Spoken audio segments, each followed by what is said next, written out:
എല്ലാവർക്കും നമസ്കാരം. നമ്മുടെ കിച്ചണിലേക്ക് സ്വാഗതം. ഇന്ന് ഒരു സ്പെഷ്യൽ ഐറ്റംസ്, ഈ ചക്ക കിട്ടുമല്ലോ ബജാറിലെ, ഈ ചന്തയിൽ കിട്ടുന്ന ചക്കയില്ലേ, ചീമച്ചക്ക എന്ന് പറയും. ആ ചീമച്ചക്ക കറി ഉണ്ടാക്കുന്നതാണ് ഇന്ന് കാണിച്ചു തരുന്നത്. അപ്പോൾ നമ്മൾ ഈ ചീമച്ചക്ക കുക്കറിൽ ഒരു കപ്പ് വെള്ളം, ഒരു ചെറിയൊരു കപ്പ് വെള്ളത്തിൽ ഈ ചീമച്ചക്കയും ഉപ്പും മഞ്ഞളും ഇട്ട് പുഴുങ്ങി അത് നല്ലതായിട്ട് വേവിച്ച് മാറ്റി വെച്ചിരിക്കുക. നമുക്ക് പെട്ടെന്ന് അപ്പം ഈ പാചകം ചെയ്യാമല്ലോ. എല്ലാവർക്കും കുക്കറിൽ വെള്ളം ഒഴിച്ച് വേവിച്ചെടുക്കാൻ ആരെയും പഠിപ്പിക്കേണ്ട കാര്യമില്ല. അത് പറഞ്ഞാലും മനസ്സിലാവുമല്ലോ അല്ലേ.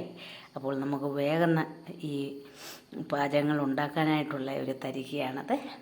അപ്പോൾ കുക്കറിൽ ഈ ചീമച്ചക്ക ഞാൻ എടുത്തിരിക്കുന്നത് 2 ചക്ക എടുത്തു. ചെറിയ 2 ചക്കയാണ്.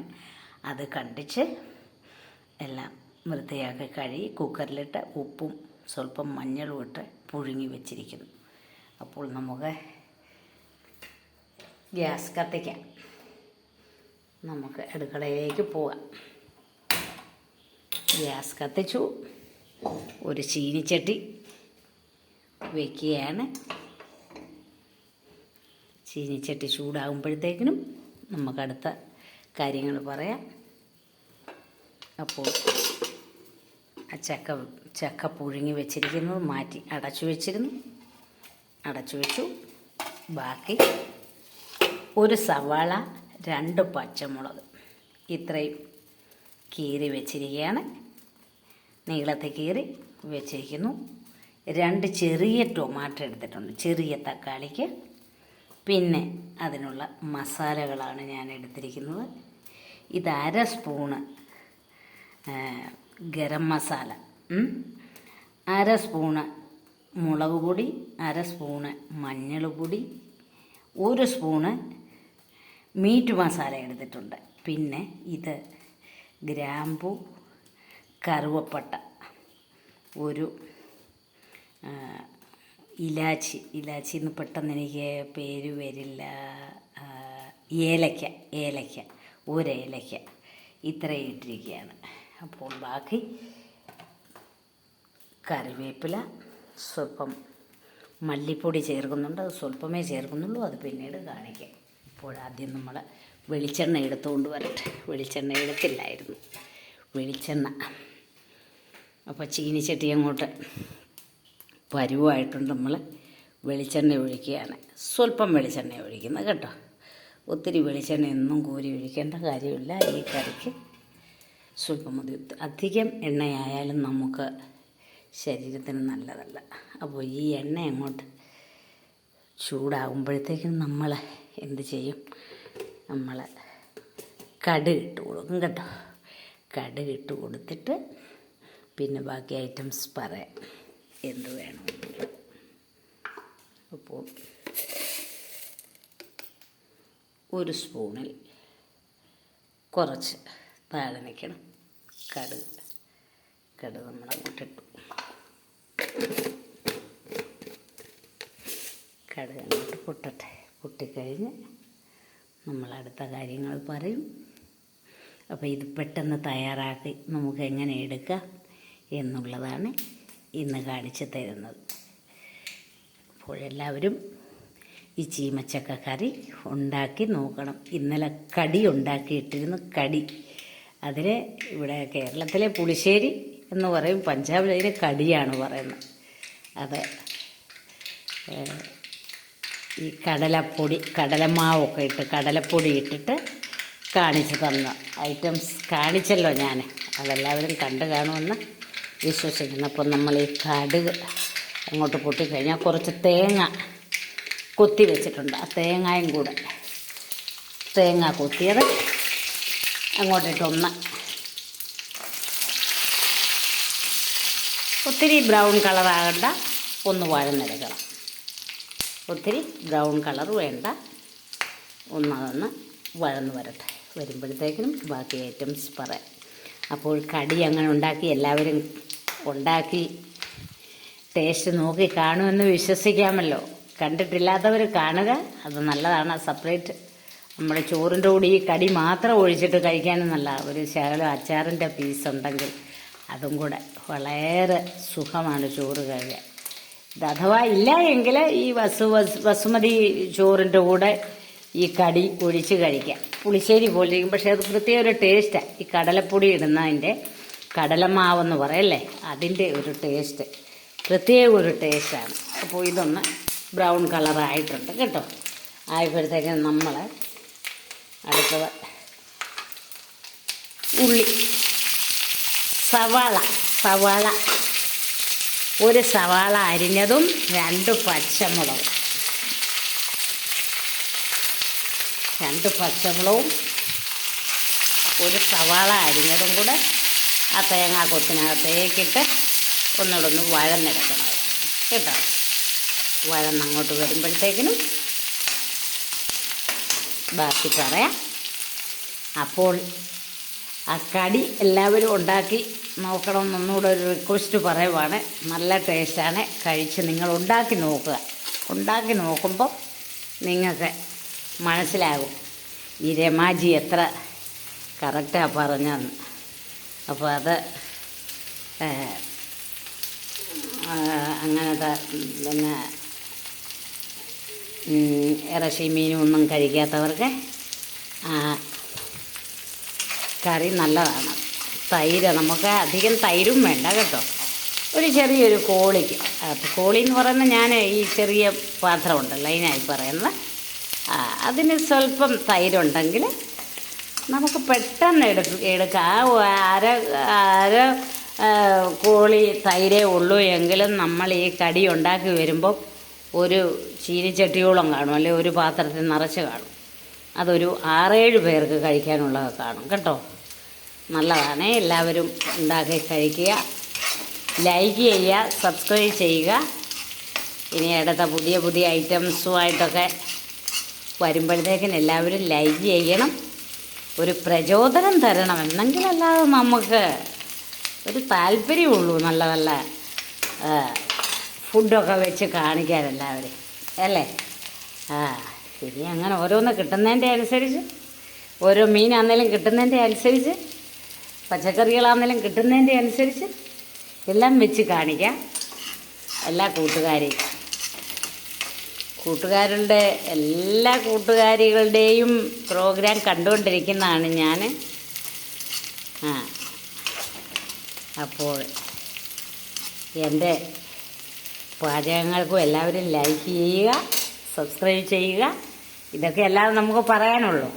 എല്ലാവരുടെയും പരിപാടി കാണാം. സാമജിയുടെ വൈഫ് ഓരോ ചേന മെഴുകുവരട്ടി ഉണ്ടാക്കുന്നതും വെണ്ടയ്ക്ക സ്റ്റൂ ഉണ്ടാക്കുന്നതും ഒക്കെ എല്ലാം കണ്ടു. അങ്ങനെ നമ്മളെ ചിലയിടത്തൊക്കെ ഈ വെണ്ടയ്ക്ക സ്റ്റൂ ഉണ്ടാക്കുന്നതിനകത്ത് വെളുത്തുള്ളി ചേർക്കില്ല. വെളുത്തുള്ളി ചേർത്താൽ അത് വേറൊരു ടേസ്റ്റാവും. ഓരോ ദേശങ്ങളിലും ഓരോ രീതിയിലാണ് അല്ലേ, അത് നമുക്ക് പറയാൻ പറ്റില്ല. ഓരോ ദേശക്കാർ ഓരോ രീതിയിൽ ഉണ്ടാക്കുന്നു, അത് അവർക്ക് നല്ല ടേസ്റ്റായിട്ട് വരുന്നു എന്നേ പറയാനുള്ളൂ അല്ലേ. അപ്പോൾ നമ്മൾ ഒരു സ്വല്പം കറിവേപ്പില ഇവിടെ അങ്ങോട്ട് ഇടുക. കറിവേപ്പില ഞാൻ വാരി ഇടും. അപ്പോഴെൻ്റെ കുട്ടികൾ പറയും, മമ്മി കറിക്കെല്ലാം കറിവേപ്പില വാരി ഇടുമെന്ന്. എനിക്കങ്ങനെ ഒരൈറ്റം ഒരു സൈഡിൽ വെന്ത് കഴിയുമ്പോൾ ഇച്ചിരി കറിവേപ്പില ഇട്ടു, പിന്നെ അത് വാങ്ങുമ്പോൾ ഇടും, അങ്ങനെയൊക്കെയാണ്. അപ്പോൾ ഈ ഉള്ളി ഇങ്ങനെ വഴന്നു വരുന്നത്. അപ്പോൾ നമ്മൾ ഈ തക്കാളിക്ക് 2 ചെറിയ തക്കാളിക്കയാണ് എടുത്തിരിക്കുന്നത്. ഈ 2 ചെറിയ തക്കാളിക്കായുടെ ഇട്ടൊന്ന് വഴറ്റുക. നമ്മൾ ആവശ്യത്തിന് എണ്ണ ഒഴിക്കുന്നുള്ളൂ കേട്ടോ. അപ്പോൾ ഇതിൽ ഇച്ചിരി കൂടെ എണ്ണ വേണമെന്ന് തോന്നുന്നു. അപ്പോൾ ഒരു സ്വല്പം കൂടെ വെളിച്ചെണ്ണ ഒഴിക്കുകയാണ്. ഓക്കെ, സ്വല്പം അങ്ങോട്ട് ഒഴിച്ചാൽ മതി.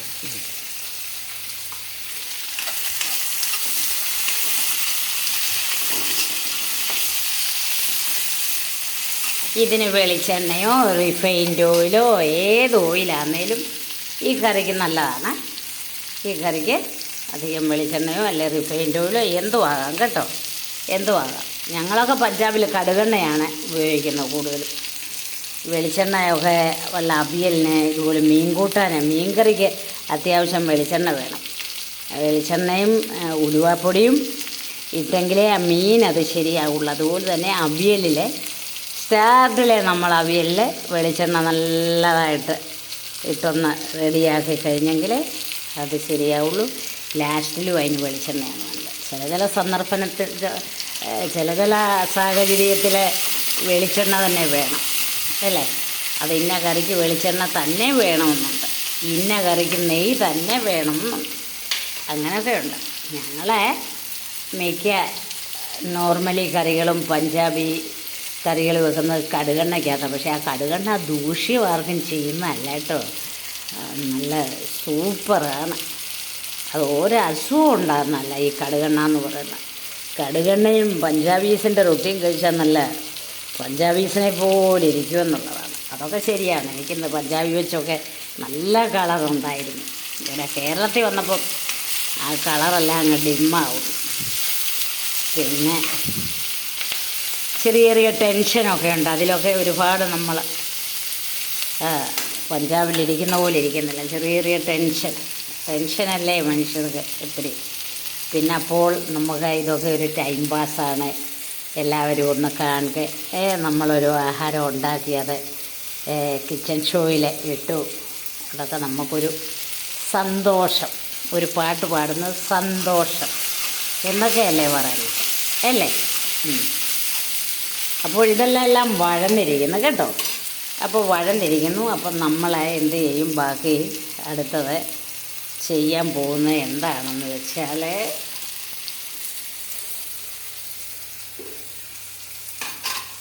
മസാലയല്ല നമ്മളപ്പോൾ ഇടുന്നത്. ഈ സോറി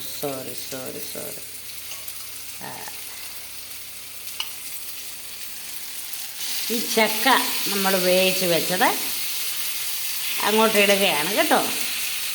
ഈ ചക്ക വേവിച്ചത് അങ്ങോട്ടിട്ട് ഇതിൻ്റെ കൂടെ കിടന്ന് ആ ഉള്ളിയും തക്കാളിക്കായി ഒക്കെ അങ്ങോട്ട് പിരണ്ടിട്ട് ഇതിൻ്റെ സ്വല്പം അങ്ങോട്ട് ഇട്ടാൽ മതി. സ്വല്പം ഇട്ടത് അങ്ങോട്ട് പെരളണം. എല്ലാം ഒന്നും വേണ്ട. ഇങ്ങനത്തെ ഇത്രയും അതിൽ ഒന്ന് ആയി കഴിഞ്ഞിട്ട് എന്ത് ചെയ്യുമെന്നറിയോ, നമ്മളെ എന്തൊക്കെയാണ് നമ്മളെടുത്ത് ഗരം മസാല നല്ലൊരു സ്പൂണ്, മുളക് പൊടി ഒരു സ്പൂണ്, ഹാഫ് ടീസ്പൂണ് മുളക് പൊടി, ഹാഫ് മഞ്ഞൾ, ഹാഫ് പിന്നെ ഗരം മസാല, പിന്നെ മീറ്റ് മസാല, പിന്നെ ഈ കറുവപ്പട്ട, ഇതൊക്കെ ഉണ്ട് കേട്ടോ. അപ്പോൾ ഇതെല്ലാം കൂടെ അങ്ങോട്ട് നമ്മൾ ഇടുകയാണ്. തുടങ്ങി അങ്ങോട്ട് ഇടുകയാണ്. എന്നിട്ട് ഇതിനെ ഒന്ന് ചെറുതായിട്ടൊന്ന് വഴറ്റിയെടുക്കുകയാണ് കേട്ടോ. അപ്പോൾ ഇതെല്ലാം ഒരു കൈ കൊണ്ടാണ് ചെയ്യുന്നത്. എനിക്ക് ഇന്ന് ഈ മൊബൈലിൻ്റെ സ്റ്റാൻഡ് വാങ്ങി തരാമെന്നാണ് പറഞ്ഞേക്കുന്നത്. മോൾ പോയിട്ടുണ്ട്. അവർ തിരുവനന്തപുരത്തേക്ക് പോയിരിക്കുകയാണ്. വരുമ്പോഴെനിക്ക് കൊണ്ടുതരാമെന്നാണ് പറഞ്ഞിരിക്കുന്നത്. മോനും മോളും തിരുവനന്തപുരത്തേക്ക് പോയിരിക്കുകയാണ്. അവർ വരുമ്പോൾ കൊണ്ടുതരാമെന്നാണ് പറഞ്ഞ്. തരികയാണെങ്കിൽ ഞാനത് ഇട്ടിട്ട് പിന്നെ അപ്പോൾ ഈ ഒരു കൈ പിടിക്കണ്ടല്ലോ. ഹാഫ് സ്പൂണ് കണ്ടോ, ഹാഫ് ടീസ്പൂൺ മല്ലിപ്പൊടി ചേർക്കുന്നുണ്ട് കേട്ടോ. അത് മാത്രം മതി, സ്വല്പം. അത് മാറ്റി ഞാൻ വെച്ചിരുന്നതാണ്. അപ്പോൾ അതും കൂടെ ഒന്ന് ആയി വന്നിട്ട് ഇതിൽ നമ്മൾ ചേർക്കുന്നതൊക്കെ കണ്ടോണം. മുളക് പൊടിയൊക്കെ വളരെ കുറവാണ് എടുത്താൽ. മീനിന് ഇടുന്ന അത്രയും മുളക് പൊടിയൊന്നും വേണ്ട ഇതിന് കേട്ടോ. അപ്പോൾ ബാക്കി അരപ്പും കൂടെ നമ്മളങ്ങോട്ട് ഇടുകയാണ്. ഇതിനകത്തെ വെള്ളവും ഈ ചീമച്ചക്ക പുഴുങ്ങിയതും എല്ലാം കൂടെ അങ്ങോട്ട് നമ്മൾ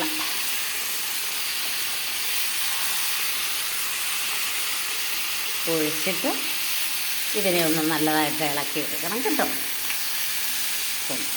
അടിയിലത്തെ അരപ്പെല്ലാം മുകളിൽ വരണം. അതുപോലെ ഇളക്കിയെടുക്കുക. ഈ ഒരു കയ്യിൽ മൊബൈൽ പിടിച്ചിട്ടും ഒരു കൈ കൊണ്ട് ഈ പാചകങ്ങൾ ചെയ്യുന്നതുമാണ് കേട്ടോ. അപ്പോൾ അതിനൊരിച്ചിരി പ്രശ്നങ്ങളൊക്കെ ഉണ്ട്. എങ്കിലും ആ പ്രശ്നത്തിലാണേലും നിങ്ങളെ സന്തോഷിപ്പിക്കാൻ വേണ്ടി നിങ്ങൾക്ക് പുതിയ പുതിയ കറികൾ ഉണ്ടാക്കാനും ഒക്കെ എനിക്കൊരു താല്പര്യം ഉണ്ടായിട്ട് ഞാൻ അല്ലേ ഇപ്പോൾ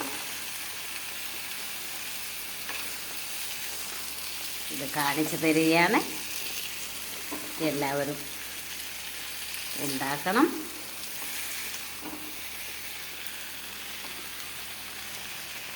നല്ലൊരു ഇറച്ചി മസാലയുടെ ഒരു സ്മെല്ലൊക്കെ വരുന്നുണ്ട് കേട്ടോ. അപ്പോൾ ഇതിന് നമുക്ക് ആവശ്യത്തിന് വേണമെങ്കിൽ ഒരു സ്വല്പം വെള്ളം കൂടെ ചേർക്കാം. ഈ ചക്ക ഇരുന്ന പാത്രത്തിനകത്തോട്ട് അതിനകത്തോട്ട് സ്വല്പം വെള്ളം ഒഴിച്ചെടുക്കുകയാണ്. ഒഴിച്ചെടുത്തിട്ട് ഇതൊന്ന് നല്ലതായിട്ട് ഒന്നുകൂടെ തിളച്ചു വരണം. ഓക്കെ, ഇത് ഒന്ന് തിളച്ചു വരണം.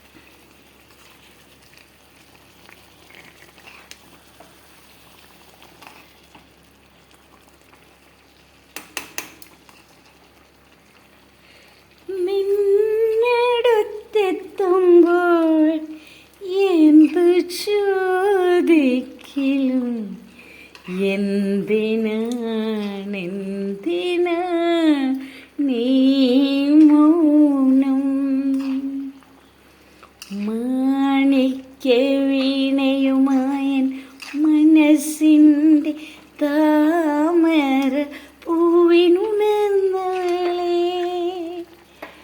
വാടുകില്ലേ വീണമീട്ടുകില്ലേ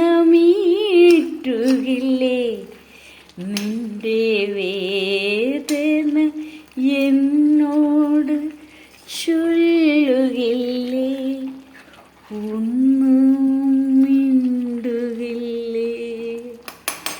എല്ലാവരുടെയും വേദന എല്ലാ മഹിളകളോടും പറയാം കേട്ടോ. മഹിളകളെന്ന് പറഞ്ഞാൽ അവര് വളരെ സത്യസന്ധരല്ലേ, ആരെയും ചതിക്കാത്തവരാണല്ലോ അല്ലേ മഹിളകൾ. ഒരു മഹിളകളോട് ഓരോ കാര്യങ്ങൾ അത് പിന്നെ പറയാം. നമ്മൾ ഉപ്പ് ഒരു സ്വല്പം കൂടി ഇട്ടിരുന്നു. ഞാൻ ഈ ചക്കയ്ക്കകത്ത് ഉപ്പിട്ടിട്ടാണ് പുഴുങ്ങിയേക്കുന്നത്. അത് കാരണത്താലാണ് ഒരു സ്വല്പം പൊടി ഉപ്പോടും ഹാഫിൻ്റെ ഹാഫ് സ്വല്പോളം അങ്ങോട്ട് ഇട്ട് വീണ്ടും അതൊന്ന് ഇളക്കി റെഡിയാക്കിക്കൊണ്ട് ഒരു 2 കറിവേപ്പില ഓക്കെ അങ്ങോട്ടിട്ട് അതങ്ങോട്ട് നല്ലതായിട്ടൊന്ന് തിളച്ച് വരട്ടെ. എന്നിട്ട് അടുത്തത് പറയാം.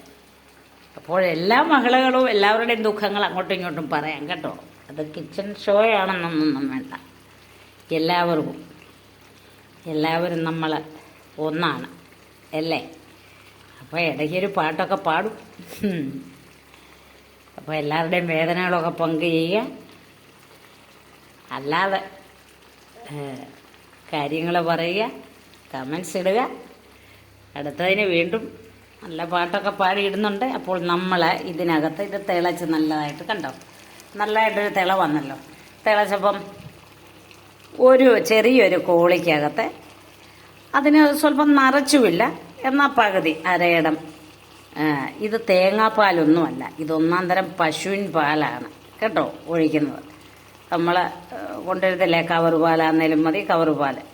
അപ്പോൾ ഫ്രിഡ്ജിൽ ഇരുന്ന പാൽ ഒരു സ്വല്പം ഒരു കോളിക്കകത്ത് ഇത്രയും കണ്ടില്ലേ, ഇത്രയും അത് നിറച്ചുമല്ല.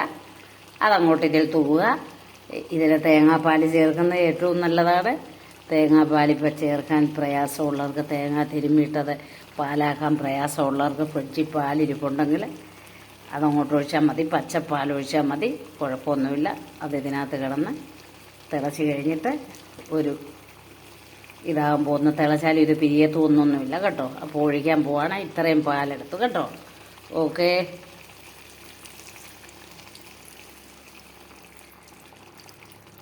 കണ്ട തേങ്ങാപ്പാലിന് പകരം പാലിൻ്റെ ആയാലും മതി. ഇതൊരു ധൃതിക്ക് പെട്ടെന്ന് നമുക്ക് വെക്കാവുന്ന ഒരു കറിയാണ്. കേട്ടല്ലോ പറഞ്ഞ എല്ലാവരും. അപ്പോൾ എന്നിട്ട് ഇതിൻ്റെ തീ അങ്ങ് കെടുത്തി അങ്ങ് ഇപ്പോൾ കേട്ടോ. ഒന്ന് തിളച്ചെന്നുകൊണ്ട് ഈ പാല് പിരിയോ ഒന്നൊന്നുമില്ല, നല്ല സ്വാദായിരിക്കും. തേങ്ങാപ്പാലെടുത്താൽ അതിനൊന്നുകൂടി സ്വാദായിരിക്കും കേട്ടോ. തേങ്ങാപ്പാൽ ഒഴിച്ചാൽ അതൊന്നുകൂടി സ്വാദാണ്. പിന്നെ നമ്മൾ തേങ്ങാപ്പാൽ വേണ്ട, തേങ്ങ കൊത്തിട്ടിട്ടുണ്ട് ഇതിനകത്ത് കേട്ടോ. ചാറ് വെക്കേണ്ടിയവർക്ക് ഇച്ചിരൂടെയും ചാറ് വെക്കാം, ഇച്ചിരൂടെ കുഴപ്പമില്ല. പാൽ ഇച്ചിരൂടെയും ഒഴിക്കാം, നല്ല കുറുകിയൊക്കെ ഇരിക്കും. ഇപ്പോൾ നമ്മൾ ഗ്യാസ് ഓഫ് ചെയ്യുകയാണ്. അപ്പോൾ ഇത് കണ്ടല്ലോ, ചീമച്ചക്കക്കറി ഒന്നൊന്നെ തൊടാതെ അധികം വെള്ളമില്ലാതെ നല്ലതായിട്ട് തയ്യാറാക്കി. അപ്പോൾ നിങ്ങൾ തന്നെ ഇതിനെ എല്ലാം നോക്കണം, ടേസ്റ്റ് നോക്കണം. നമ്മൾ വേറൊരു പാത്രത്തിലേക്ക് ഇതിനെ പകർത്തുന്നുണ്ട്. അപ്പോഴൊക്കെ ഇന്നത്തെ ഒരു ചീമച്ചക്ക കറിയുണ്ട്. ഇന്നത്തെ കാര്യങ്ങളെല്ലാം തീർന്നു. ഇനി അടുത്തത് നാളെ ഒരു വെറൈറ്റിയുമായിട്ട് വരുന്നിടം വരെ എല്ലാവർക്കും ബൈ ബൈ പറയാം. ഇത് നമുക്ക് ഒരു സേർവ് ചെയ്യണ്ടേ, ഒരു പാത്രത്തിലേക്ക് സേർവ് ചെയ്ത് വെക്കണമല്ലേ. അപ്പോൾ നമ്മളൊരു പാത്രത്തിലേക്ക് ഇതിനെ സേർവ് ചെയ്യുകയാണ്. ഓക്കെ, ആ പാത്രത്തിൽ തന്നെ ആ ചീമച്ചക്ക കറി ഞാൻ കുക്കറിൽ കോരി വെച്ച പാത്രത്തിൽ തന്നെ ഈ ചീമച്ചക്ക കറി അങ്ങോട്ട് ഒഴിക്കുകയാണ്. സ്വല്പം ചാറൂടെ കൊള്ളാമെന്ന് എനിക്ക് തോന്നുന്നുണ്ട്. സ്വല്പം ചാറൂടെ വെച്ചാൽ നല്ലതാണ്. പാലേറെ ഉണ്ടെങ്കിൽ അത് ഒഴിക്കാം. ഇനിയിപ്പം എനിക്ക് ഫ്രിഡ്ജിൽ ഒരു കവറ് പാലേ ഇരിപ്പുള്ളൂ. അതെനിക്ക് ചായയൊക്കെ ഉണ്ടാക്കണ്ടേ. എനിക്ക് ചായ വേണം, എനിക്ക് ഇടയ്ക്കിടയ്ക്ക് ചായ വേണം. അപ്പോൾ അതിന് ഇനി കുട്ടികളൊക്കെ വന്നിട്ടേ ഉള്ളൂ പാലൊക്കെ വാങ്ങിച്ചുകൊണ്ട് വരുന്നത്. അതല്ലാതെ ഞാൻ കടയിലെങ്ങും പോവില്ല, കുട്ടികൾ വാങ്ങിച്ചുകൊണ്ട് വരും. പിന്നെ അത്യാവശ്യത്തിനൊക്കെ പോകണം, എനിക്കൊരു ഷോപ്പിംഗ് ചെയ്യണമെങ്കിൽ ഞാനും പോകും. എനിക്ക് വല്ലതും സെപ്പറേറ്റായിട്ട് വല്ലതും വാങ്ങണമെന്നുണ്ടെങ്കിൽ ഞാനും പോകും. ഇട്ടിയപ്പാറ, ഞാനങ്ങോട്ടൊരു കാല് വെക്കുന്ന ഇട്ടിയപ്പാറ സിറ്റിയിലോട്ടാണ്.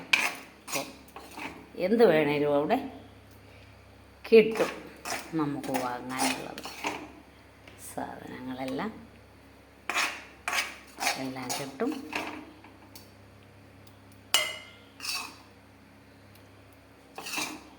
അപ്പോൾ എനിക്ക് എന്നിട്ട് ഈ മല്ലിപ്പൊടിയൊക്കെ എല്ലാം ഒന്ന് അടച്ചൊക്കെ വെക്കണം, ഉപ്പുമൊക്കെ ഒന്ന് അടച്ചു വെക്കണം.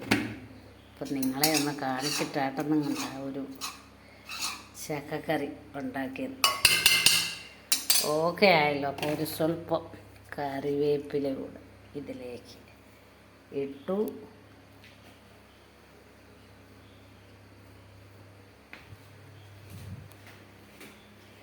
അപ്പോൾ നമ്മുടെ ചക്കക്കറി റെഡി ആയിരിക്കുന്നു. എല്ലാവരും ഇതുപോലെ ഒന്ന് നോക്കിയിട്ട് റിസൾട്ട് പറയുക. അടുത്ത ഐറ്റംസുമായിട്ട് നാളെ വരാം. Okay, bye bye, see you, bye by.